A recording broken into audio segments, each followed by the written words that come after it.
Paps, yan Paps oh. Yung bagong taxi ngayon, GSM. Yan. Kulay green, GSM. Ito pala tayo lang sa may frontier oh. Yung frontier cheddar, GSM. Hello, this morning. Magandang buhay. Dito pala tayo lang sa call center lang so. Yan. Rustan in Cubao, mga lods. Open na yan 24/7 mga lods sa call center place in the heart of Quezon City. Good morning. Ang daming taxi ngayon dito lods oh. Walang pasaheros kasi daming Grab, kaya humina yung kita nila ngayon. Dati namimili ng pasaheros yung mga yan. Ngayon yung pasaheros yung umaayaw na sa kanila kasi namimili nga tapos nangongontrata pa.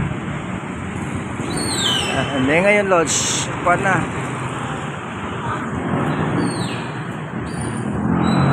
Sila na yung nag-aantay. Pero pag kinawaya meron sa mabilis pa sa alas 4 ang mga taxi lods oh.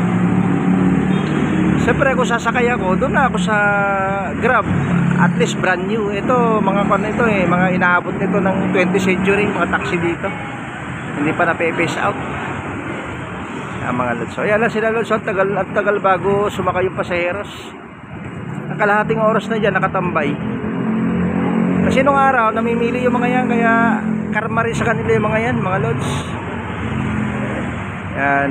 Eh, ngayon, pagpunta mo ng airport, singiling ka 3,000. Kala mo, kung eh, may pinatago sila eh.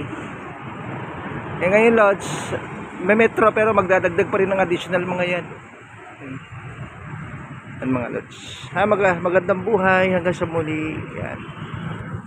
Have a blessed morning. Hello sa, live tayo sa, nasa Isitan na lods so, Isitan yan. Magandang buhay.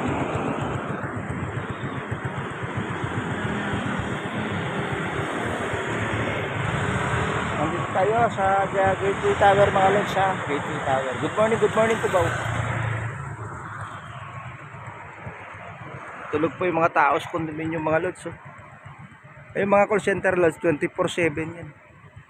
Nasa tayo lods sa Gateway Tower lods oh, sa Manhattan.